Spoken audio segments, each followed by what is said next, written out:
Hello guys, how are you? I hope you all are doing excellent. This is Ashim Mishra, came up with my channel Yours Medicos Library.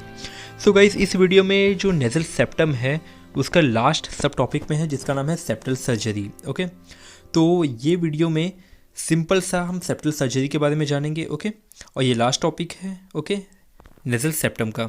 और सबसे important ये चीज़ है कि guys, इससे पहले वाली video अगर आपने देखी होगी सीक्वेंस वे में, जितने भी नेजल सेप्टम के जो सब टॉपिक है अगर आपने देखी होगी इन सीक्वेंस वे, तो आपको ये टॉपिक और इजी से समझ में आएगा. ओके, सो मैं ज़्यादा टाइम न लेते हुए इस लास्ट सब टॉपिक को कंटिन्यू करता हूँ. So let's begin guys.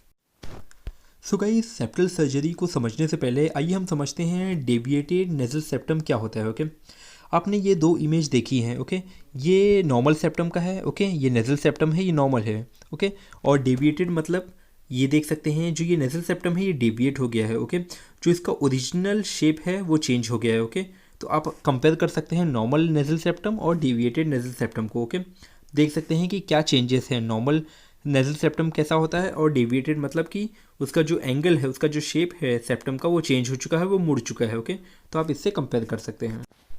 आइए अब हम इस वीडियो के मेन टॉपिक में आते हैं जिसका नाम है सेप्टल सर्जरी. ओके, तो ये सेप्टल सर्जरी दो तरीके का होता है. पहला होता है एसएमआर जिसको बोलते हैं सबम्यूकोसल रिसेक्शन, और दूसरा होता है सेप्टोप्लास्टी. ओके, तो गाइज इसमें इंपॉर्टेंट ये है कि जो सबसे पहले हम देखते हैं एसएमआर क्या होता है. एसएमआर में क्या होता है कि जो ये म्यूकोपेरिकॉन्ड्रियम या म्यूकोपेरिओस्टियल की जो फ्लैप होती है दोनों साइड, ये साइड और वो साइड भी, ओके, इसको ऊपर करते हैं और ऊपर करके जितने भी जो बोन और कार्टिलेज है उसको निकाल लेते हैं, एक्सेप्ट जो ये मैंने रेड कलर का जो एल शेप बनाया है इसको छोड़ के जितने भी जो बोन और कार्टिलेज है उसको निकाल देते हैं. ओके, बट इसमें गाइज एक और इम्पॉर्टेंट ये है कि इसको हम एल शेप को इसलिए छोड़ते हैं ताकि जो नोज़ का जो शेप है वो मेंटेन रहे. ओके, तो इस एरिया को हम नहीं निकालते हैं.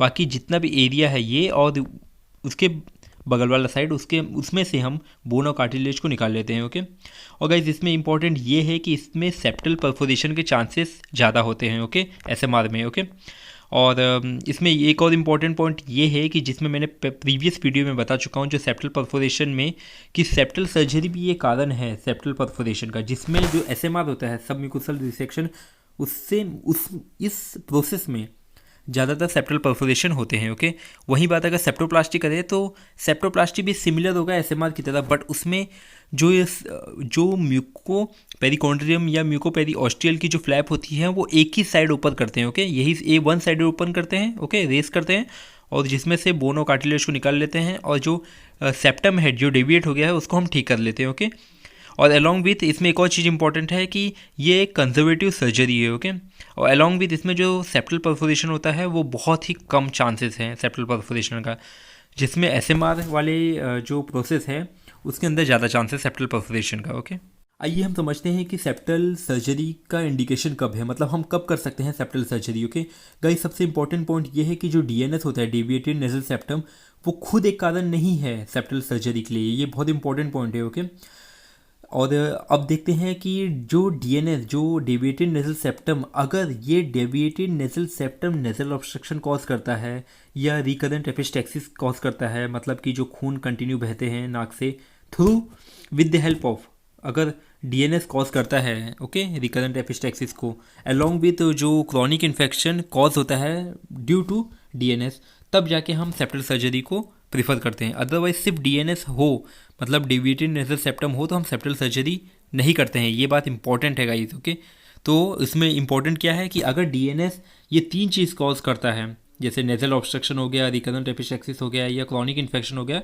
तब हम जाके सेप्टल सर्जरी करते हैं. ओके, सो गाइस ये हमारा इस टॉपिक का लास्ट सब टॉपिक रहा है. ओके, तो जिससे मैंने ये बता दिया है कि इससे जितने भी पहले वाले टॉपिक्स हैं प्लीज़ आप उसको सीक्वेंस वे में देखिएगा, आपको इजीली सब टॉपिक समझ में आएगा. अगर आपको उसमें फिर भी कोई डाउट आता है तो प्लीज़ मुझे कमेंट करिएगा. Okay, so thank you so much guys for your attention, and if you get any benefits from this so please hit the like button and subscribe my channel. Thank you so much guys.